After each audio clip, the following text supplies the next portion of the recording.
जय हिंद, नमस्कार साथियों। कैसे हैं आप सब? दोस्तों आशा करता हूँ सब मस्त होंगे, अपनी तैयारी को बेहतर तरीके से कर रहे होंगे। साथियों आज जो हमारा प्रैक्टिस सेट होने वाला है, ये हमारा हिंदी का प्रैक्टिस सेट होने वाला है। कौन से नंबर का? आज है हमारा तीसरे नंबर का प्रैक्टिस सेट होने वाला है। पिछले हम दो प्रैक्टिस सेट कंप्लीट कर चुके हैं, ठीक है। आज हमारा प्रैक्टिस सेट नंबर 3 है दोस्तों, जिसमें कि हम पूरे 20 क्वेश्चन करने वाले हैं और आपको 20 में से 20 ही राइट करने हैं दोस्तों, ठीक है। आपको 20 में से 20 ही राइट करने हैं, ठीक है। चलिए अपन स्टार्ट करते हैं बिना किसी समय को ख़राब करते हुए, ठीक है। ठीक है साथियों, चलिए तो आज का अपना पहला प्रश्न क्या है? आज का अपना पहला प्रश्न है, प्रवेश शब्द का विलोम क्या है? दोस्तों अपन को क्या करना है, इस प्रवेश शब्द का विलोम बताने, यानी कि विलोम का मतलब होता है दोस्तों उल्टा, ठीक है। अपन को उल्टा बताना है विलोम। प्रवेश का उल्टा बता, प्रवेश मतलब किसी के अंदर, यानी अपन किसी भी चीज़ में प्रवेश करते हैं, जैसे कि घर हो गया, कोई मंदिर हो गया, कोई अस्पताल हो गया, इसमें हम प्रवेश करते हैं, ठीक है। अब इसका उल्टा क्या होगा कि हम बाहर निकलेंगे। बाहर निकलेंगे तो हम उसको क्या कहेंगे? आगमन कहेंगे। नहीं, तो आगमन तो जाना होता है, तो ये नहीं होगा। गमन होगा, गमन मतलब जाना होता है, ये भी नहीं होगा। प्रवेश का होगा, ये तो सेम ही हो गया, ये भी नहीं होगा।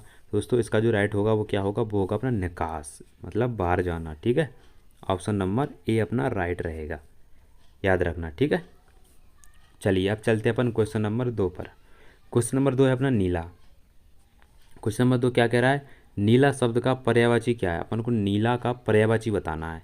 अब साथियों पहले समझो पर्यायवाची क्या होता है। पर्यायवाची का मतलब होता है एक समान जैसे और होते हैं, मतलब अपन नीले के समान जैसे अपन को वाक्य ढूंढने हैं, ठीक है। तो नीला के समान क्या क्या है बताइए? भूरा है, ये तो कलरफुल है, ये तो नहीं होगा सी, ठीक है, ये तो नहीं होगा। हरित होगा, ये तो हरा है, ये भी नहीं होगा। आसमानी, हाँ दोस्तों ये मिल रहा है, क्योंकि आसमान भी नीला होता है, ये भी आसमान। तो इसका जो राइट आंसर निकल कर आएगा वो अपना ऑप्शन नंबर वी हो जाएगा, ठीक है। याद रखना ऑप्शन नंबर बी आसमानी हो जाएगा, ठीक है साथियों। चलिए अब चलते हैं अपन क्वेश्चन नंबर 3 की तरफ। क्वेश्चन नंबर 3 क्या कह रहा है? जल्दी, जल्दी शब्द का विलोम क्या होगा? अब देखिए दोस्तों वही क्वेश्चन आ गया। अब अपन को इसमें क्या करना है, इसमें अपन को जल्दी का उल्टा बताना है। तो जल्दी का उल्टा क्या होगा दोस्तों, बताइए। ऑप्शन में क्या दिया है? त्वरित, ये नहीं होगा। तत्काल, ये नहीं होगा। देर, हाँ जी ये हो जाएगा, यानी ऑप्शन नंबर अपना कौन राइट हो जाएगा? ऑप्शन नंबर बी अपना राइट रहेगा, ठीक है। ऑप्शन नंबर बी अपना राइट हो जाएगा। चलिए चलते हैं क्वेश्चन नंबर 4 पर। क्वेश्चन नंबर 4 क्या है? हंसना क्रिया का क्या काल है? बताइए। हंसना मतलब क्रिया का काल क्या है? मतलब जो हंसना है ये कौन सी क्रिया हो रही है? अब इसमें क्या लिखा है? राम हंसा। राम हंसा कौन सा क्रिया हो रही है? वर्तमान हो रही है क्या? भविष्यकाल है या भूतकाल है या पूर्णकाल है? तो दोस्तों पूर्णकाल है क्या? नहीं है। भूतकाल है क्या? जी हाँ, भूतकाल है। राम हंसा मतलब वो हंस चुका है, यानी कि जो राइट आंसर हो जाएगा वो अपना ऑप्शन नंबर सी हो जाएगा, यानी भूतकाल। तो इसमें जो भविष्यकाल है ये भी नहीं होगा, वर्तमान ये भी नहीं होगा, तो राइट आंसर क्या हो जाएगा अपना? ऑप्शन नंबर सी भूतकाल हो जाएगा, ठीक है साथियों। चलिए अब चलते हैं अपन क्वेश्चन नंबर 5 पर। अपन को बताना है संज्ञा का प्रकार, ठीक है। संज्ञा का प्रकार बताना है। तो दिल्ली, दिल्ली बताइए कौन सी संज्ञा है? अपन को ये बताएं दिल्ली कौन सी संज्ञा है? जातिवाचक है क्या? जी नहीं। व्यक्तिवाचक है, भाववाचक है या समूहवाचक है? तो समूहवाचक भी नहीं है, भाववाचक भी नहीं है। तो दोस्तों ये क्या है? ये है अपनी व्यक्तिवाचक, एक व्यक्ति को प्रकट करती है दिल्ली, ठीक है, याद रखना। चलिए अब चलते हैं अपन क्वेश्चन नंबर, मैं आपको बता दूं दोस्तों, समूहवाचक मतलब जो समूह को प्रकाशित करता है, भाववाचक की भाव प्रकट करता है, जातिवाचक या किसी की जाति प्रकट करती है दोस्तों। तो ये व्यक्तिवाचक है। तो व्यक्तिवाचक एक नाम, किसी जाति व्यक्ति जो नाम होता है उसको प्रकट करती है, मतलब एक तरीके से बता रही है कि दिल्ली, ठीक है। अगर यहाँ पे होता कि कोई गाय है तो या बिल्ली है तो ये जाति बताता है, ये मतलब तो जातिवाचक हो जाता, ठीक है। तो इसका जो राइट आंसर होगा वो अपना ऑप्शन नंबर वी व्यक्तिवाचक हो जाएगा, ठीक है। चलिए अब चलते हैं अपन क्वेश्चन नंबर 6 पर। क्वेश्चन नंबर 6 क्या कहता है? क्वेश्चन नंबर 6 कहता है गाय, गाय कौन सा लिंग है? अपन को लिंग बताना है, ठीक है, कौन सा है। तो दोस्तों गाय क्या है बताइए? पुल्लिंग है? नहीं है। स्त्रीलिंग? हाँ जी स्त्रीलिंग है, ठीक है। तो दोस्तों इसका जो राइट आंसर हो जाएगा वो क्या हो जाएगा? वो होगा अपना ऑप्शन नंबर बी स्त्रीलिंग, ठीक है। गाय क्या है? एक स्त्रीलिंग है, याद रखना, ठीक है, याद रखना साथियों। चलिए अब चलते अपन क्वेश्चन नंबर 7 पर। किस शब्द में त्रुटि है? बताइए कौन सा शब्द गलत है? त्रुटि मतलब अपन को गलत बताना है, ठीक है, जो गलत लिखा हुआ है। जिसमें गलती है। तो दोस्तों यहाँ पे देखते हैं, अध्यक्ष में कोई गलती है?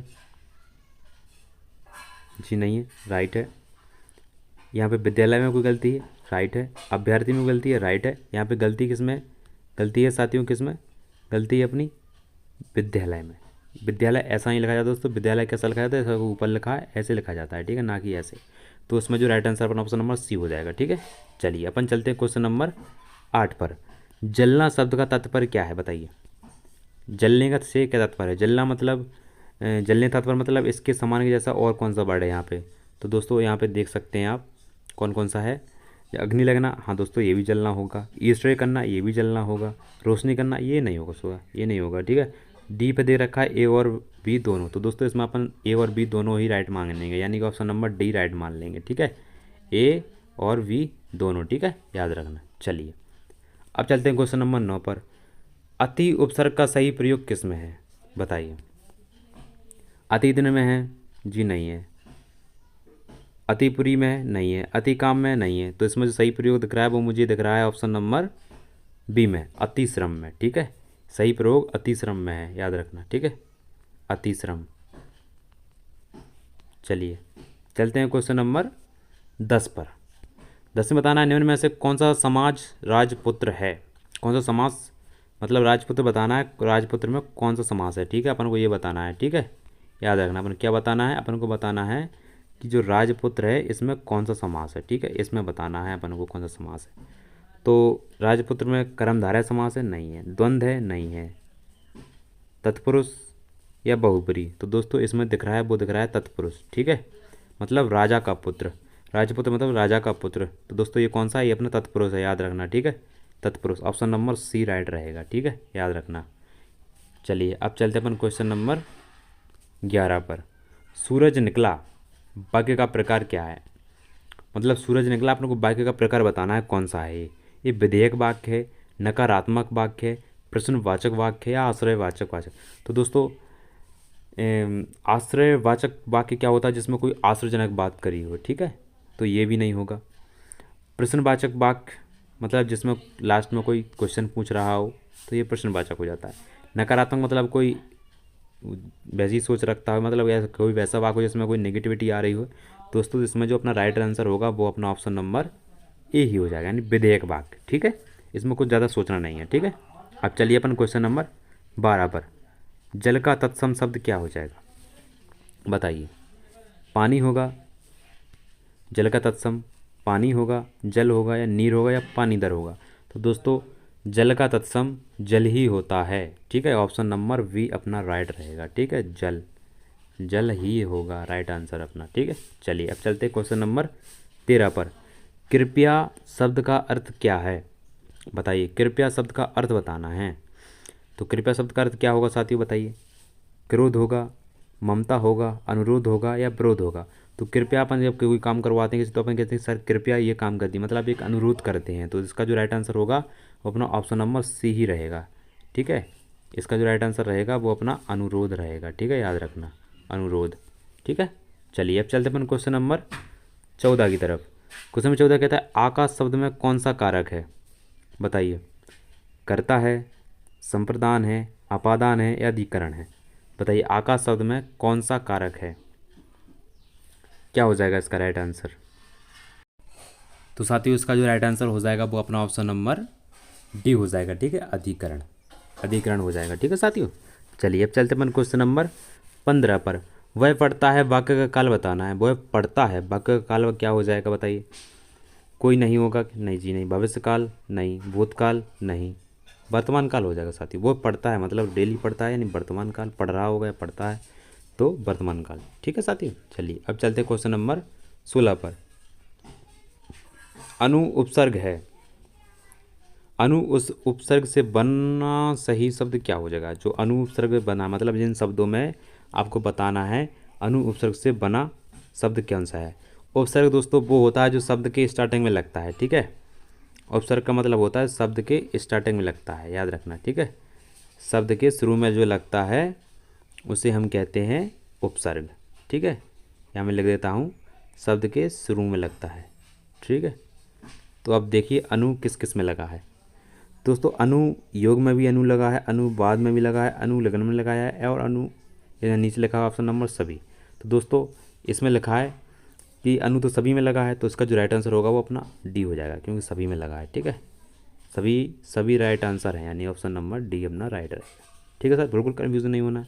अब अपन चलते हैं क्वेश्चन नंबर 17 पर। क्वेश्चन नंबर 17 कहता है निम्नलिखित में से शुद्ध वाक्य कौन सा है। अब शुद्ध बताना है, तो यहाँ पे ऑप्शन नंबर ए पे क्या है, वह बाजार गया था। ये शुद्ध लग रहा है जी?